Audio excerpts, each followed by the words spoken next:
Hey guys, Troy here. Welcome to today's video. In this video, I'm going to share with you how to outsource both your work and life. It can be a bit intimidating, but with the right resources and information, you can get started with this in no time at all. And the resource I'm going to share with you is Onlinejobs.ph. There's going to be a link below in the description. You can go and click on that and follow along with me, or click on that right after this video so you can get your account set up and start leveraging this marketplace right away. It connects you with qualified VAs for whatever job that you need. There is a whole slew, whether it's bookkeeping, customer service, content writing, you name it, you can find a virtual assistant to outsource that work to. So once you have your account set up, the first thing you're going to want to do is either post a job or search for candidates yourself.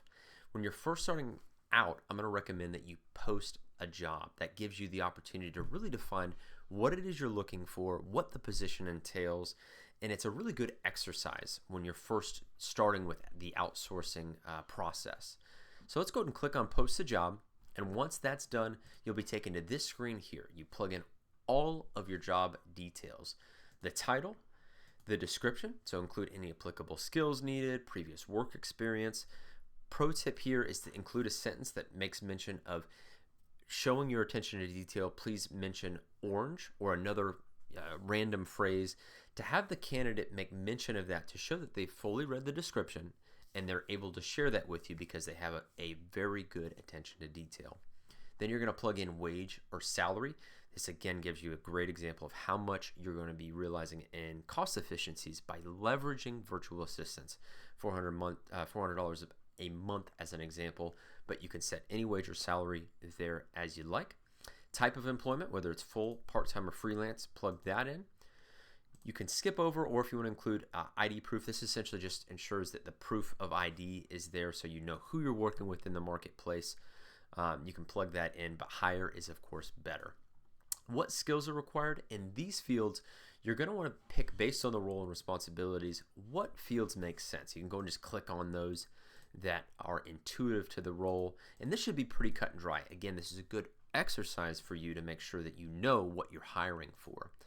Once you've got all that filled out in the applicable fields, plug in your email address, plug in your contact name, and then you're ready to submit the job for approval. So you can already see, if you haven't done this before, that took me about, obviously took me a minute, but if you're going to do it, it'll probably take you 2 minutes to just plug in what you need to start outsourcing a task. It's so simple.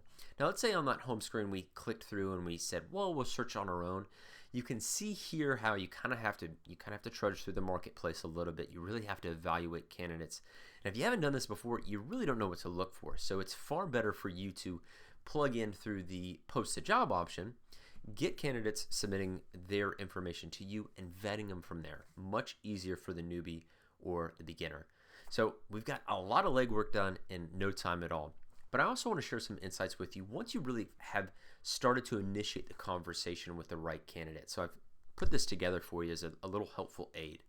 What I'm always going to recommend to you before you effectively outsource a task and start working with a virtual assistant is to give them a test task. And always think in terms of what's an amended version of what you need. So if it's a detailed report or ongoing writing, maybe that's a short writing sample that you need that is in the tone or language that's consistent with whatever that project may be. So always think in terms of scale of minimizing the work time and workload, but still have some of the applicable parallels as to the overall task you're going to empower that virtual assistant to take on. Also, when you're working with that virtual assistant, keep in mind there may be a language barrier, there may be a few things that are a bit nuanced, so always break things down in a sequential manner, both when you're empowering them with tasks and on an ongoing basis. If they have any challenges, hangups, or questions, think of where they're at in the process. So always look for milestones in which you can say, this is the next point of achievement, and so on. And always think in an order. This is a huge, huge point to remember because you're empowering them with certain milestones and really keystones in a project that they are completing. Very powerful point, not to be overlooked.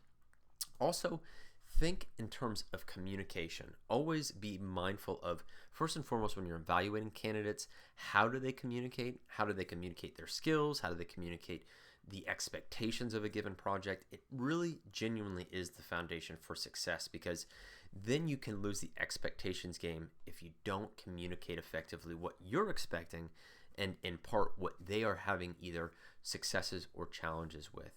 Now, another thing that I've learned with outsourcing that's very important and impactful and powerful is to follow this kind of a rule, if you will. It's a little something to keep kind of in your hip pocket. I would even recommend jotting this down, and it's a process for training. And it's I do, then we do, then you do. So in this case, you will have the virtual assistant shadow you, and you will show them you doing it. And then you will collectively do it, whether you do it or they do it. It is in tandem or at the same time. And then you shadow the virtual assistant as they complete that given task. Now, this is not going to be applicable for writing assignments, copywriting.